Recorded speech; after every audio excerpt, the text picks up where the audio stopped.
Eh bien, ça y est, nous sommes à Lisbonne, Lisboa, comme ils disent les Portugais, sur les panneaux. On a trouvé un camping qui est en ville. Alors, vous l'entendez peut-être effectivement parce qu'on n'est pas très loin du périphérique. On entend les avions passer. Certes, c'est un inconvénient, effectivement. Par contre, ça a au moins le mérite, c'est qu'on n'est pas très loin de Lisbonne. Chaque emplacement dispose de l'électricité, de quoi vidanger, d'une table de pique-nique, De l'eau aussi. de l'eau. Eau, électricité, vidange, une table de pique-nique. Et Ils sont grands. sont suffisamment spacieux, effectivement. Et puis l'avantage, surtout aussi au-delà de ça, c'est qu'on a le bus à la sortie du camping qui nous amène directement au centre de Lisbonne. Donc pour l'instant, on se pose, voir, on va peut-être se balader un petit peu, descendre auprès de l'eau. Et demain, visite de Lisbonne.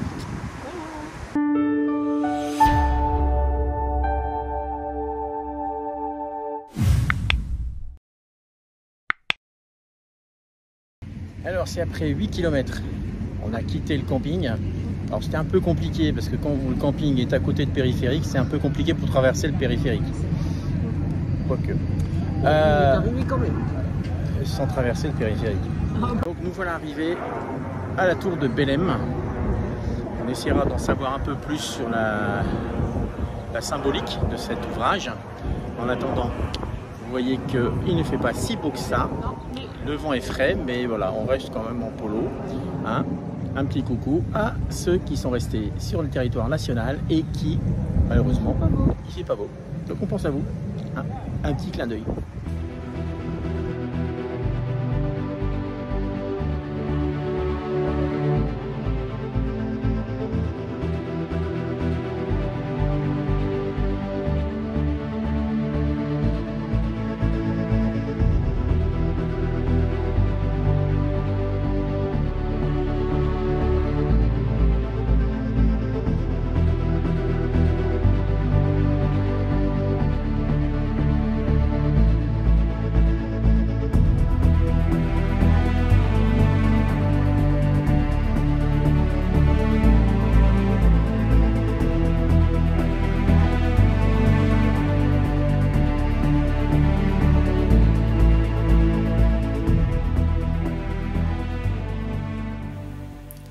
La circulation à Lisbonne peut être assez difficile.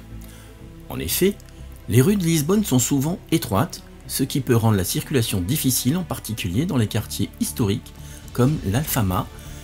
Il peut être difficile pour les voitures de se croiser, ce qui entraîne parfois des embouteillages. Lisbonne est également construite sur 7 collines, ce qui signifie que les routes sont souvent sinueuses et en pente. Cela peut rendre la conduite plus difficile, en particulier pour les conducteurs qui ne sont pas familiers avec la ville. Par ailleurs, le stationnement à Lisbonne peut être un défi, en particulier dans les quartiers les plus centraux, où il y a souvent une pénurie de places de stationnement et les tarifs peuvent être élevés. Il est donc recommandé de se renseigner sur les parkings publics ou d'utiliser d'autres moyens de transport.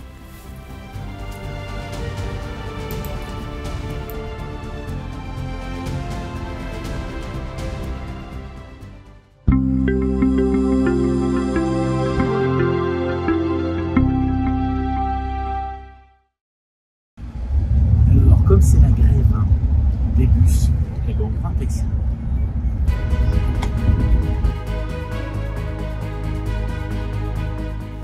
Pour se déplacer à Lisbonne, il existe plusieurs choix possibles. Lisbonne dispose d'un réseau de transport en commun bien développé, comprenant des bus, des trams, des métros et des trains. Ces modes de transport peuvent être pratiques et économiques pour se déplacer dans la ville. Les taxis sont disponibles dans toute la ville et peuvent être une option pratique pour se déplacer rapidement, en particulier si vous avez des bagages ou si vous voyagez en groupe. Lisbonne dispose également d'un système de vélo en libre service, appelé Gira. Il est possible de louer un vélo pour se déplacer dans la ville et profiter des nombreuses pistes cyclables. Mais notre choix s'est porté sur les tuk-tuk, qui sont des voitures motorisées qui proposent des visites touristiques de la ville, et ils peuvent être un moyen amusant et original de se déplacer tout en découvrant les principaux sites de Lisbonne. Par ailleurs, Lisbonne est également une ville relativement compacte et de nombreux sites touristiques sont accessibles à pied. Se déplacer à pied peut être un moyen agréable de découvrir la ville, en particulier dans les quartiers historiques. Cependant, il nous a été recommandé de planifier à l'avance votre mode de transport en tenant compte des distances à parcourir et des horaires de transport en commun pour ne rien rater de nos visites. Alors on vous a pas dit, mais on est venu en fourgon et on repart en bateau. Je sais pas, déjà qu'on est en tuk-tuk. Oui, on est venu en tuk-tuk.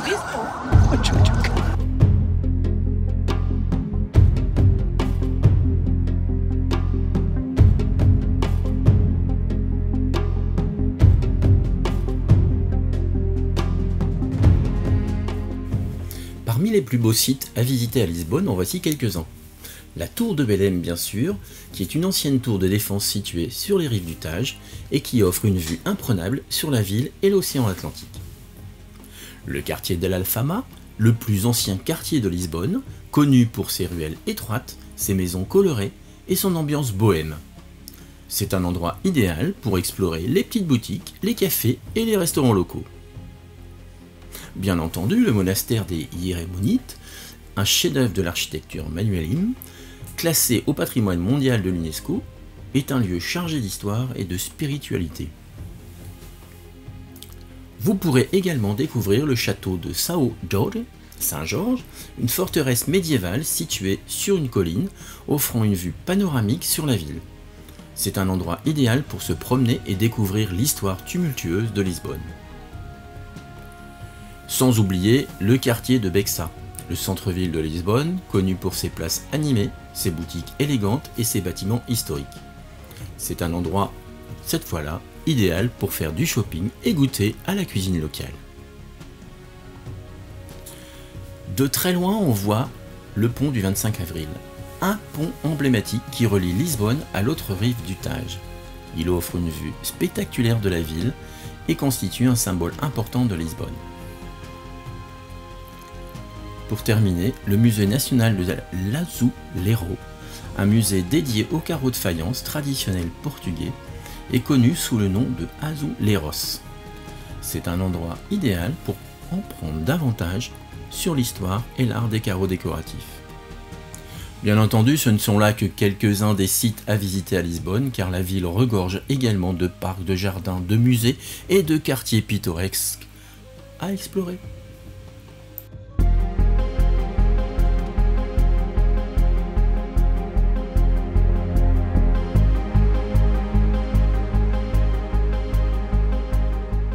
Mais le saviez-vous? Le pont qui relie l'autre rive du Tage est lié à son apparence similaire au pont du Golden Gate à San Francisco. En effet, le pont du 25 avril a été construit par la même société américaine, la Bethlehem Steel Corporation, qui a également construit le pont du Golden Gate. À l'origine, le pont de Lisbonne était peint dans une teinte vert foncé. Cependant, après la construction du pont du Golden Gate, les autorités portugaises ont décidé de modifier la couleur du pont de Lisbonne pour la rendre encore plus similaire à celle de son homologue américain. Ainsi, en 1974, le pont a été repeint en rouge, ce qui lui donne aujourd'hui une ressemblance frappante avec le pont du Golden Gate. Cette anecdote illustre à la fois l'influence internationale dans la construction du pont et le désir des autorités portugaises de créer un lien symbolique avec San Francisco. Aujourd'hui, le pont de Lisbonne est non seulement un moyen de traverser le Tage, mais aussi un symbole de la ville et une attraction touristique populaire.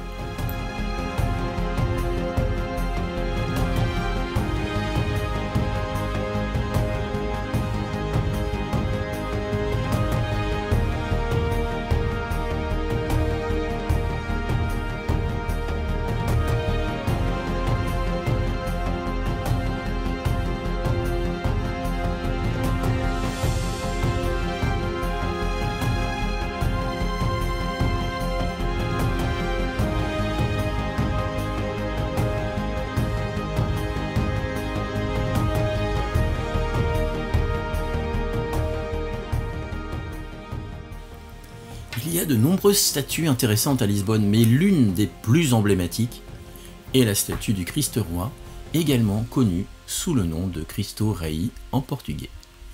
Cette statue se trouve sur la rive du sud du fleuve Tage, dans la ville d'Almada, en face de Lisbonne. La statue du Christ Roi a été inaugurée en 1959 et mesure environ 100 mètres de hauteur, y compris le socle. Elle a été inspirée par la statue du Christ Rédempteur qui se trouve à Rio de Janeiro, au Brésil. La statue du Christ Roi de Lisbonne est un symbole religieux important pour les catholiques portugais et offre une vue imprenable sur la ville de Lisbonne. Elle est située au sommet d'une colline et pour y accéder, il faut emprunter un ascenseur panoramique ou monter alors les 270 marches qui mènent au sommet. Une fois arrivé, on peut admirer une vue spectaculaire sur Lisbonne, le pont et le fleuve. La statue du Christ Roi est non seulement un lieu de culte, mais aussi un symbole de paix et d'unité. Elle est souvent visitée par les habitants et les touristes qui viennent se recueillir ou admirer la vue panoramique.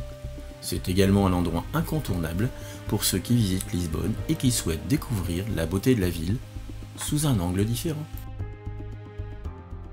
Nous sommes des grands marcheurs et on passe incognito. On est dans le bus. Ça c'était hier. On a fait du tuk-tuk. Alors ça y est, la visite de Lisbonne est terminée. Donc qu'est-ce qu'on peut en retenir? Il y a beaucoup de monuments. Le bord de mer c'est joli, enfin le bord de mer, le bord de Tage. Ouais. Après, ça monte, ça descend. Il y a toutes les nationalités. Ah oui, c'est très hétéroclite. Par contre, effectivement, Lisbonne, c'est très vallonné. C'est sur une colline. Et donc, ce qui fait que monter et descendre, c'est hyper conséquent. Donc, il ne faut pas hésiter à utiliser les transports en commun. Alors, quand on dit les transports en commun, ça peut être tout type de transport. Vous avez les bus, vous avez le métro, vous avez les taxis. Vous savez, les taxis, aux États-Unis, c'est les taxis jaunes. Ici, au Portugal, c'est les toitures en verre. La toiture. La carrosserie. Donc voilà, et nous, on a choisi de prendre le tuk-tuk. Alors, l'avantage du tuk-tuk, c'est que ça vous fait balader déjà dans la ville. Ça vous permet déjà de découvrir un peu la ville, de repérer les endroits où éventuellement vous devrez retourner. Il vous propose de vous arrêter pour prendre des photos, filmer éventuellement suivant les endroits. Et au retour, pas forcément de vous arrêter là où vous êtes parti. Donc vous pouvez dire, bon voilà, moi je voudrais aller me déposer là, ça vous fait gagner aussi un temps.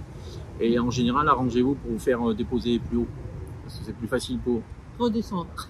Voilà. Mais ça n'est qu'un avis. Ouais. Hein?